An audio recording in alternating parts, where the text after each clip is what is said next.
FiiO's FT7s are their flagship headphones at only $699. That's pretty reasonable considering that flagship headphones these days tend to run into the thousands of dollars. So, well, how do they hold up as flagship headphones? And I've got a couple of headphones I'm going to compare with to give you an idea. I can say from the start that they actually sound pretty good as things go for the kind of price they're asking. And not only that, they come with a set of, well, hybrid or cloth ear pads if you want to have a slightly different tuning as well. The aesthetics of these, well, they are a little bit odd. I think they still are carrying over some of their, what I might call the kind of gaming aesthetic that started, I think it was with the M17 player, where we have a lot of hexagon shapes and that kind of thing. They certainly look kind of cool and would have appealed to me when I was a teenager, but now there are, well, let me talk about that. So there's a lot of carbon fiber on here. You have the carbon fiber headband, you have the main frame is carbon fiber, and then you have bits of carbon fiber for the cable entry, and then you have a plastic adjuster and metal yoke and some wood on the back. So it's a little bit sort of all over the place in the kind of design. I mean, starting from the bottom actually, the cable entry, so if you see the smooth plastic of the frame and the headband, then you have this not so shiny carbon fiber for the cable entry parts. Let me get the camera to focus there. And if you look at the shape from the end on, the actual shape there for the cable entry is octagonal and it's slightly recessed, which means if, for example, you have a cable that has larger plugs than this that you want to use with the FT7s, it's just not going to fit. But the cable it comes with is pretty excellent as things go. I'll let you read up on the site all about it. It's cryo-treated, it has all sorts of fancy copper and all that. No, that's not so much the point as it's a fairly chunky and solid cable. It's 3 meters long. It has 3.5mm terminations for the headphone end and a 4.4mm termination for your amp end, for which there are adapters for 4-pin XLR and 6.3mm if you want. Now, 3 meters was way too long for me, so I heard that they had a 1.5mm cable, and I asked them about it, and they said, "Do you want me to send you one?" And I said, "Sure." And I'm glad they did, because it's slightly different. Now, the cable itself is the same, essentially, but the plug end for plugging into your amp has a removable 4.4mm connector, so you can unscrew it like you can with their IEM cables. Now, while the pin out, I believe, is the same, the screw part is different, so you can't use the IEM terminations, but you have 4.4mm, and it's keyed there so you can't screw it up, and over 3.5mm. So that's pretty cool. So I found that much better for using with, you know, my system where all my amps are next to me, but that's an option that's available. Now, I actually use that cable with the Susvaras, believe it or not. I think it's a pretty kick-ass cable as things go. And fair enough. I mean, if they make a good cable, you know, some people ask me about, you know, what's a good cable to replace, say, something on a pair of, say, Hi-Fi Mans, and I think maybe that's one of the potential candidates. But a little bit about that, it is a fairly stiff cable, and some people don't like stiff cables so much. You might prefer something softer, like, say, the Meze cables or something third-party, which is a little bit softer. Just something to note. Some people have found that don't like the slightly stiffer type cables that come with some headphones, and that's going to be one of them. But anyway, back to the actual headphones themselves. The whole mix of aesthetics. So we have this, remember we have this octagonal kind of shape here. Now we have this hexagonal kind of shape for the slider. And that's one of the areas where things really bug me, is that hexagonal shape, while it looks cool, the place I'm going to be pressing to adjust is going to be right on the point of the hexagon, and one of the points I should say. And so when I'm adjusting them on my head, well, the first thing, and I believe they fixed this in current revision, I think this might be an older revision, oh, it's adjusted itself. And then, can you hear that? That's plastic on plastic. And you could probably hear the creaking as I was moving them. Like, everything is nice until you get to this section, which feels like cheap toy plastic. Now, I'm sure it's not cheap toy plastic, but it feels and sounds like cheap toy plastic. And of the whole aesthetic thing, which, okay, I can deal with the weird stuff. I can deal with this slightly sharp edge on the carbon fiber that bugs me slightly when I put them on and my thumb touches it. I can deal with the fancy colors and the mix and match of orange, plastic, wood, and carbon fiber and everything. But that plastic part, just, yeah, either FiiO, next time, do better, please. That's not unusual. I'm sure they will in the future do better when they make better headphones as things go on. They're that kind of company that determinedly improves what they make as they make new products. So I think they'll eventually fix that. But if you are or have a teenager, I am sure this kind of vibe will be very cool, and you probably overlook the plastic stuff. As someone who is not a teenager, it's a little bit, yeah. But anyway, most of my misgivings were completely forgiven when I started listening. The FT7s come with a couple of different pairs of pads. They are the leather ones, and then there are cloth ones. And they change very easily. You just pull them out. They only have a few clips on them. And the clips, the top one you can see is keyed so that you can only put it in one way. And you have left and right pads, obviously. That's left. This is left. You just line up the top one with the top one, and then give it a good push. And there you have one of each on there. And that gave me a couple of different sound tunings to work with. But mainly the FT7s are fairly neutral in their tuning. They don't have an excess of, say, bass or treble. I'd call them fairly neutral, but there was a subtle difference between using the leather pads, obviously, and the cloth pads.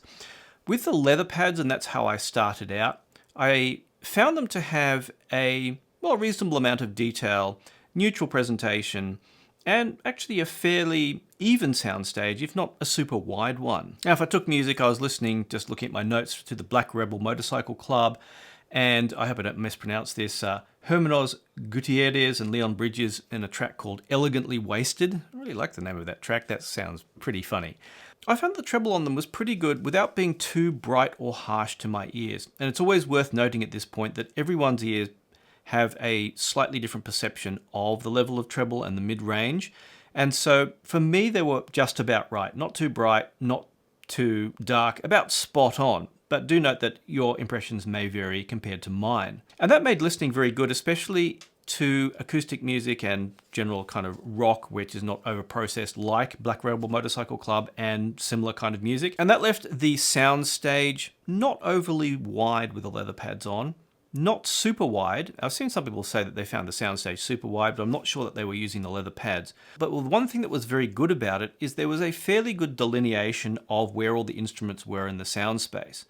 Now, being that it's not overly wide, it wasn't quite studio monitor neutral, which studio monitor neutral tends to be out in front of you because that's what a studio monitor is supposed to present, the sound as it sounds like it would come from a pair of speakers in front of you, but somewhere more around my head, but just not super out there or super closed in, but somewhere in the middle with nice delineation in that sound stage to make everything clear where it was coming from. Now with the leather pads, I found that the mid-range was a little bit pulled back. It was a little bit uneven. So maybe the lower mid-range was a little bit pulled back, making it sound a little bit more closed in. But then sometimes the upper mid-range was a little bit strong, especially where you had some, say, cymbals and the like come in. If I was listening, for example, to what I call like DJ, club, mixed music, that kind of music like Diane and Carmien and the like, and a couple that I picked up recently using Rune Radio, which was Kid Loco, Flying on 747, and Pure Easy, The Dining Rooms. Listening with those tracks, I expect a lot of bass punch to be good, but actually the amount of bass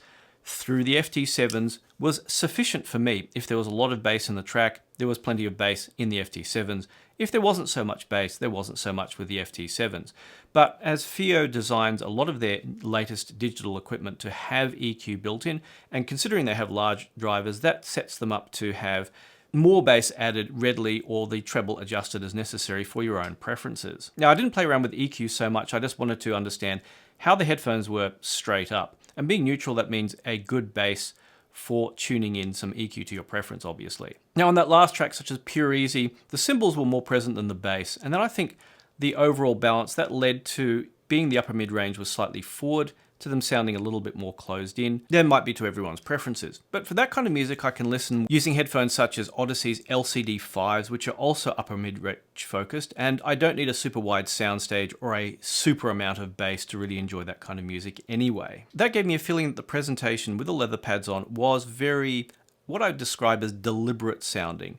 So it sounded very like it didn't want to, like slightly cautious sounding is probably the way I'd put it. It didn't have any particular kind of excitement or anything like that baked into the particular sound signature of the headphones and relied entirely on the music to deliver that, as well as maybe the gear as well. Now, in terms of resolution, there isn't obviously going to be as much resolution as maybe the high-end headphones I have behind me, but still there was a good amount, with a good amount of decay, say on cymbals and other instruments, but not up there with the best headphones, which have even more decay and more of the detail in the shimmer of the instrument. So like I say, you're not going to be able to hear and work out the kind of lipstick the singer has and the sound of her lips parting. You're not going to be working out the kind of horsehair on the violinist's bow.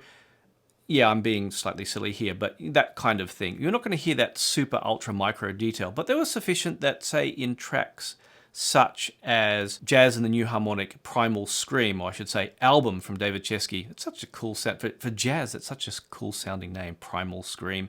In tracks such as Quiet Desperation, yeah, I seem to pick up music which just has really crazy names. But anyway, from Quiet Desperation, they have a lot of cymbals, and the cymbals are really key to the nuance of that track.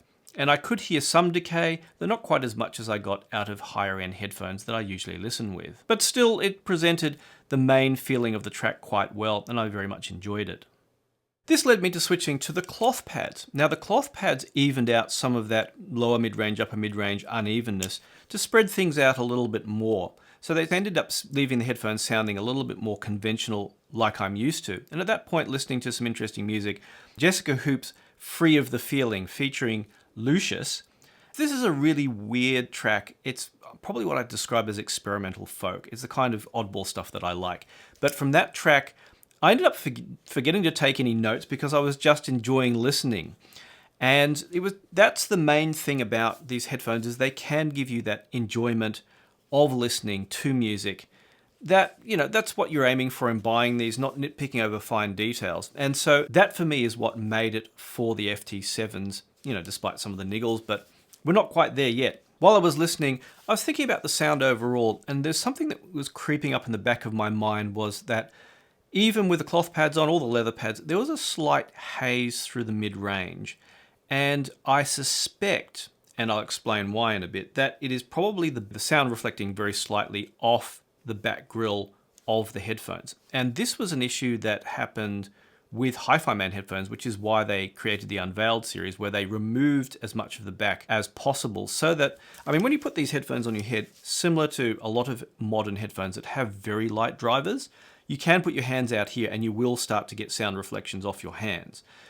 And so there was a little bit of that with the FT7s, and it very much resembled, when I was comparing the old Aryas with the new Arya Unveiled, and where there was that slight haze through the mid-range, and I felt there was a little bit from these. And so that's my speculation on what's happening there. Now, interestingly, since we're talking about that, let's talk about some comparisons. I have a couple of headphones I want to compare with something that's more expensive, almost double the price. That's Hi-Fi Man's Arya Organics. I just happen to have those out because I want to shoot a review of these, as they have a little bit of something interesting about them. The other one is something I saw mentioned on HeadFi, the good old Meze 109 Pros, which I really like. I'd probably set the FT7s in between the 109 Pros and the Arya Organics, and maybe even just the regular Aryas. There was better delineation of the soundstage with the FT7s than the 109 Pros. Now, I like the 109 Pros a lot because you can just plug them straight into, the simplest of devices, a regular cheap dongle DAC, or which now even Meze provide, such as this one, or you can plug them straight into your computer or anything, and you will get a good experience with them. However, even high quality dynamic drivers and quite sophisticated, they can't quite match the nuance that a pair of good planar magnetic drivers can deliver. And that was very apparent with the FT7s. And the FT7s being a little bit cheaper, well, yeah, that makes things a little bit interesting. However, equally so, if you want more delineation, more subtlety of detail in the soundstage and positioning and the like, the Arya Organics were definitely a step up there, delivering more of the soundstage overall and having a more airy feel to the sound, yet with the Arya Organics particularly having a slightly more V-shaped tuning, a bit more bass presence and a bit more treble, and a little bit more nuance coming out of the music, not just in detail, but again in soundstage positioning. So that led me overall to think that if you want a pair of neutral headphones that you could possibly EQ, they won't have the most detail, they won't have the highest bass quality, but they're pretty well made, and maybe that only niggle, and you can hear me every time I move these, a slight creaking in there. If only they didn't have this, plastic nonsense here, they will be almost perfect. But if the slight plastic creakiness doesn't bother you, and you want a fairly solidly made pair of headphones, and FiiO does tend to support their products very well, the FT7s are certainly a pair of headphones worth considering. Now, of course, if you have a teenager and that kind of vibe really goes with them, then that kind of gaming vibe, then maybe there'll be a good present for them too, given that Christmas is coming up in the next couple of months. So do you own a pair of FT7s? If you do, or you do buy a pair, come back later and do leave a comment with your own experiences and tell me what they were like. As always, it's been great having you here, and I look forward to chatting with you online.